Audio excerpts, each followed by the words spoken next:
السلام علیکم ناظرین کرام۔ حضرت ابراہیم علیہ السلام کی عادت مبارکہ تھی کہ رات کا کھانا کبھی اکیلے نہیں کھاتے تھے، کسی نہ کسی کو ضرور مدعو فرما کر کھانا نوش فرماتے تھے۔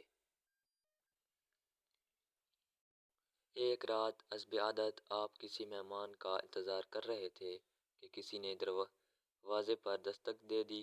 آپ نے دروازہ کھولا تو دیکھا وہاں ایک 70 سال کا بوڑھا تھا۔ اس نے کہا کہ مجھے کچھ کھانے کو دے دو، مجھے بے حد بھوک لگی ہے۔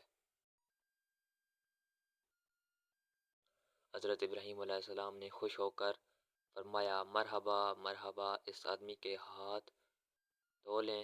اس کے سامنے کھانا رکھا اور کہا بسم اللہ کیجئے۔ وہ بوڑھا بولا، میں بسم اللہ نہیں پڑھوں گا کیونکہ میں مجوسی ہوں۔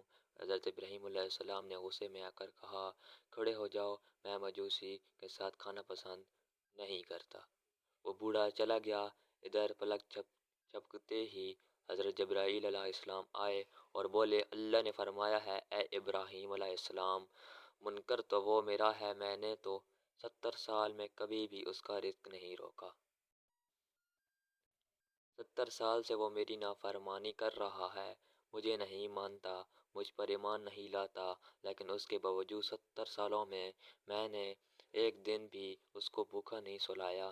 حضرت ابراہیم علیہ السلام یہ سنتے ہی اس مجوسی کے پیچھے دوڑے۔ تھوڑی دور گئے تھے تو وہ مل گیا۔ آپ علیہ السلام نے فرمایا، اے اللہ کے بندے، مجھے معاف کر دو اور میرے ساتھ چل کر کھانا کھا لو۔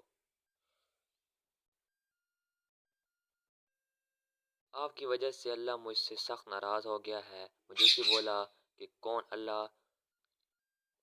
آپ علیہ السلام نے فرمایا، وہ ذات جس نے ساری کائنات کو پیدا کیا ہے، اللہ وہ ہے جس نے ہر شے کو تخلیق کیا اور خوبصورت شکل میں ڈالا۔ اللہ وہ ہے جو تمام مخلوقات کو رزق دیتا ہے، جس نے تجھے اور مجھے اب تک زندہ رکھا ہوا ہے۔ مجوسی حضرت ابراہیم علیہ السلام کی یہ بات سن کر رونے لگا اور بولا، کیا کہنے ہیں تیرے رب کے، اے اللہ کے بندے، تیرے رب کا تو اخلاق بہت اعلیٰ اور عظیم ہے، میں اتنے پیار کرنے والے عظیم رب پر ایمان لاتا ہوں۔ چنانچہ اس نے کلمہ پڑھا اور اللہ پر ایمان لے آیا۔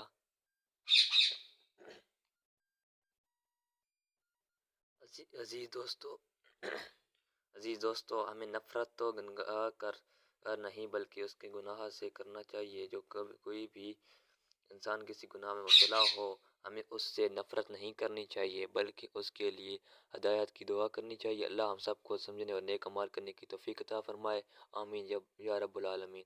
ایسے اسلامی ویڈیو دیکھنے کے لیے ہمارے چینل کو سبسکرائب کریں۔ شکریہ۔